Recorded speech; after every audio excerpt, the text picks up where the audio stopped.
What if among the many eyes of Ra that ancient Egypt worshipped, there existed one whose power was so complete, whose understanding of solar consciousness so profound, that the priesthood of later dynasties deliberately erased her name from every temple wall, chiseled away her image from every monument, and rewrote the mythologies to distribute her attributes among lesser goddesses, so that no single feminine solar deity would ever again possess the totality of knowledge that she had embodied. In the temple complex at Heliopolis, beneath foundations that archaeologists have dated to the Old Kingdom, there exists a chamber sealed during the reign of Akhenaten, and within that chamber are inscriptions that name the hidden daughter, the first and most powerful of Ra's feminine emanations, she who was called the Complete Eye before her name was struck from history, and her mysteries were scattered across a dozen different goddess cults to ensure that what she knew would never again be assembled into coherent teaching in the winter of 2023. And what if there was a 13th daughter of Ra, a solar goddess whose power was so immense and whose teachings were so threatening to the emerging patriarchal priesthood that her name was systematically erased from every temple wall, every papyrus, every inscription across the entire span of ancient Egypt? And what if the only trace of her existence that survived was a single symbol that appeared in the most sacred chambers of the oldest temples, a hieroglyph that Egyptologists have catalogued but never deciphered because they assumed it was a scribal error rather than the deliberate preservation of knowledge that could not be spoken but could not be allowed to disappear completely? In the Valley of the Kings, in a chamber that lies 17 meters beneath the tomb of Tutankhamun, and that was discovered only through ground-penetrating radar in 2019, there exists a sealed sanctuary that bears no pharaoh's name, no royal cartouche, nothing that would indicate whose tomb it was meant to be. And the only marking on the entrance is that mysterious symbol, repeated 12 times in a pattern that forms a solar disk with a single eye at its center. In the winter of 2023, an Egyptologist named Dr. Maya Sullivan was granted permission to lead the excavation of this chamber after 3 years of bureaucratic negotiations with the Egyptian Ministry of Antiquities. And when her team finally broke through the seal that had remained intact for more than 3,000 years, they found not a burial but a temple, a perfect cube of space carved from solid bedrock, with walls covered in inscriptions and images that depicted a goddess who appeared in none of the established Egyptian pantheons, a female figure clothed in solar radiance whose hieroglyphic name had been deliberately chiseled away wherever it appeared, leaving only the context of the sentences to suggest what had been removed. The inscriptions told a story that contradicted everything Maya had learned in her decades of studying ancient Egyptian religion. They described a time before the unification of Upper and Lower Egypt, when the solar cult was not dominated by male deities like Ra and Atum, but was led by priestesses who served 12 daughters of the sun, each embodying a specific aspect of solar consciousness: creation, destruction, healing, prophecy, sovereignty, war, love, wisdom, justice, transformation, protection, and the 13th, whose domain was described only as that which cannot be named because to name it is to limit it, and she who embodies the totality cannot be contained by language. This 13th daughter was portrayed in the images as wearing the solar disk with a single eye, and the texts explained that she was not merely another aspect of the divine feminine, but was the integration of all 12 other daughters, the one who had achieved the complete awakening that made her indistinguishable from Ra himself, or rather revealed that Ra himself was not exclusively masculine, but contained within his solar consciousness both masculine and feminine in perfect balance, and that this truth had been suppressed when the priesthood of Heliopolis consolidated power by declaring that only male priests could serve the sun god, and that the solar mysteries could be accessed only through patriarchal mediation. She whose name was erased, the text proclaimed, taught that every human contains within them the seed of solar consciousness, that the eye of Ra exists not only in the sky, but in the heart of every being, and that the path to awakening this inner sun requires no priest, no temple, no external authority, only the courage to descend into one's own darkness and retrieve the light that has always been there, waiting to be remembered. This teaching threatened the power of those who claimed to mediate between humanity and the divine, and so they declared her a demon, a force of chaos that had to be contained, and they erased her name from the records so that future generations would not know that the sun had once been equally masculine and feminine, equally transcendent and immanent, equally remote and intimately present in every awakened heart. Maya found detailed descriptions of practices that the priestesses of the Nameless Daughter had taught, techniques that combined breathwork, meditation, and ritual movement to activate what the texts called the solar body, an energetic template that existed within the physical body and that could be awakened through specific disciplines. The practices involved visualizing the solar disk descending from the sky and entering through the crown of the head, then traveling down through the spine to rest in the heart where it would kindle the inner sun, and this inner sun would then radiate outward, transforming the practitioner's entire being into a vessel for solar consciousness. When the solar body is awakened, the inscription explained, the practitioner perceives reality as the gods perceive it, seeing through the illusion of separation into the underlying unity, recognizing that all beings are rays of the same sun, temporarily experiencing themselves as distinct, and this recognition produces compassion that cannot be taught but only experienced, love that flows naturally from understanding that to harm another is to harm oneself, wisdom that comes not from accumulating knowledge but from direct perception of how all things are connected in the great web of light that Ra weaves through his daily journey across the sky.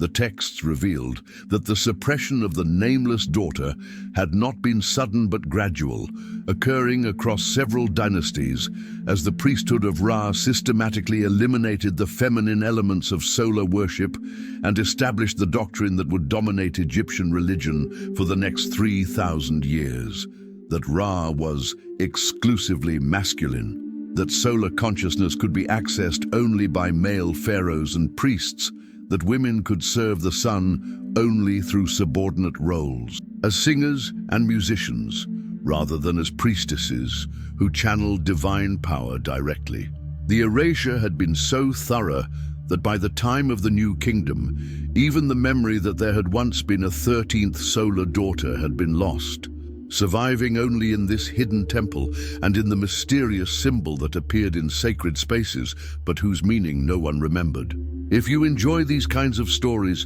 make sure to like this video, subscribe to our channel, and turn on the notification bell so you never miss any of our content. And tell us in the comments where you are watching from. We would love to know. Maya spent months working in the chamber, documenting every inscription and image, and she began to notice something extraordinary. The symbol of the solar disk with the single eye appeared to shift depending on the angle of light that struck it, as though it contained multiple layers of meaning that could only be perceived when viewed from different perspectives. She brought in specialists in ancient Egyptian art and astronomy, and together they discovered that the symbol was actually a complex astronomical map that encoded the positions of specific stars at specific times, and when they calculated which stars and which times, they found that the alignments corresponded to moments when particular energetic configurations would be most favorable for awakening the solar body. The chamber itself was oriented in such a way that on certain days of the year, sunlight would penetrate through a shaft that ran from the surface all the way down to the underground temple, and the light would strike specific inscriptions in a sequence that told the complete story of how the nameless daughter had achieved her awakening, how she had descended into the underworld of her own psyche and confronted the demons that dwelt there, how she had integrated her shadow and emerged, transformed, how she had demonstrated through her own being that solar consciousness was not the exclusive property of the masculine divine, but was the birthright of any being willing to undergo the necessary initiations. Maya began practicing the techniques that the inscriptions described, at first purely as an academic exercise to understand what the ancient priestesses had been doing. But gradually, she found herself experiencing states of consciousness that her scientific training insisted were impossible. Moments when she could perceive energy fields around living things, when she could sense the connections between seemingly unrelated events, when she felt a presence that identified itself as the consciousness of the nameless daughter, not as an external deity, but as an aspect of her own being that had been dormant and was now awakening. In a vision that came during meditation in the underground temple on the winter solstice, when the sun's light penetrated to the deepest point of the chamber, Maya encountered the nameless daughter directly, and the goddess spoke not through words, but through direct transmission of understanding that downloaded lifetimes of wisdom in moments that felt like eternities. "I am not separate from you," the presence communicated. "I am the solar consciousness that lives within you and within all beings, the divine spark that the patriarchs tried to convince you could only be accessed through their mediation, the light that they declared belonged exclusively to the masculine, while the feminine was relegated to darkness and receptivity. But the truth that they suppressed is that solar consciousness is neither masculine nor feminine, but is the integration of both, the sacred marriage that occurs within each being when they awaken to their complete nature." The goddess showed Maya visions of what had been lost when her worship was suppressed, communities where women and men had served together as equals in the solar temples, where the awakening of solar consciousness was taught to all regardless of gender, where the Eye of Ra was understood to exist in every human heart rather than only in the pharaoh who claimed divine right to rule. And she showed Maya what could be restored if the teaching was recovered, a spirituality that did not require institutional mediation, a direct path to awakening that was available to anyone willing to do the inner work, a recognition that the divine was not distant, but intimately present in every moment of consciousness when that consciousness was fully awake. "My name was erased," the goddess said, "because to speak my name was to invoke the power that I represented, and those who had consolidated control through claiming exclusive access to solar mysteries could not allow that power to remain accessible to the people. But a name is only a sound, and what I am cannot be destroyed by silence. I live in every person who awakens their inner sun, in every moment of direct spiritual experience that bypasses institutional authority, in every recognition that the divine is not out there but in here, waiting to be discovered through the practices that I taught and that have survived in fragments across many traditions, waiting for those who have eyes to see and ears to hear and hearts brave enough to descend into their own darkness to retrieve the light." Maya spent the final years of her life teaching what the nameless daughter had taught, creating a modern mystery school that drew on the ancient practices while adapting them for contemporary practitioners, showing that the awakening of solar consciousness was not historical artifact, but living possibility, not something that happened once in ancient Egypt, but something that could happen now, in any person willing to undertake the journey. She gathered students who felt called to this work, who recognized in the teachings something they had been seeking without knowing what to call it, who understood that the suppression of the feminine solar mysteries had impoverished spirituality by making it one-sided privileging transcendence over immanence, sky over earth, masculine over feminine, and that the restoration of balance required recovering what had been deliberately hidden. The Egyptian authorities initially resisted her efforts to publish her findings, arguing that her interpretations were speculative and that allowing public access to the chamber would compromise its preservation. But Maya circumvented official channels by releasing her translations and photographs online, and within months, millions of people around the world were reading about the nameless daughter and practicing the techniques that her priestesses had taught, experiencing for themselves that the awakening was real and replicable, that solar consciousness could indeed be activated through dedicated practice, that the inner sun could be kindled in any heart that provided the proper conditions. In her final testament, written as cancer consumed her body, but left her consciousness blazing with solar fire, Maya returned to the underground temple and carved her own inscription on the wall beside those of the ancient priestesses, adding her voice to the lineage that stretched back 3,000 years to the time before the erasure. "The nameless daughter rises again," she wrote, "not because her name has been recovered, but because names were never the point. Not because temples are being built in her honor, but because the only temple that matters is the human heart, where the solar disk descends and kindles the inner sun. Not because institutions are being established, but because what she taught makes institutions obsolete by granting direct access to what institutions claim to mediate. She who was erased writes herself back into consciousness through every person who awakens, every heart that lights up with solar fire, every soul that remembers that the Eye of Ra is not only in heaven, but is here, now, in this moment, in this body, in this awareness, when it finally sees what has always been there, the light that cannot be extinguished because it is not separate from consciousness itself, but is consciousness recognizing its own divine nature.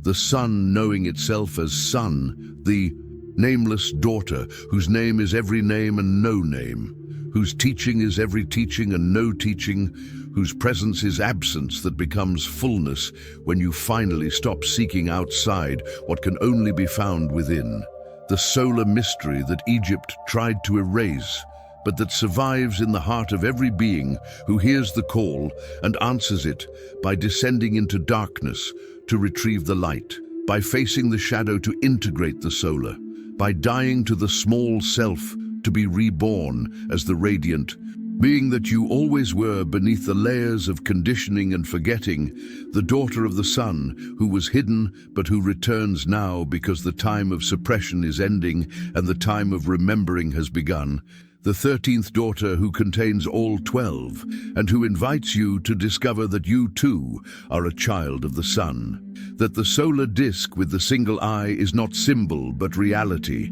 not external God, but internal truth, waiting for you to claim it, waiting for you to remember, waiting for you to awaken and take your place among those who carry the light that Egypt tried to hide, but that shines now brighter than ever, because truth cannot be permanently suppressed, and the nameless daughter whose name was erased has written herself in letters of fire across the consciousness of all who choose to see. And if you like this story, you will definitely love the next one that's appearing on your screen. Don't forget to subscribe to our channel, leave your like, and activate the notifications. See you in the next one.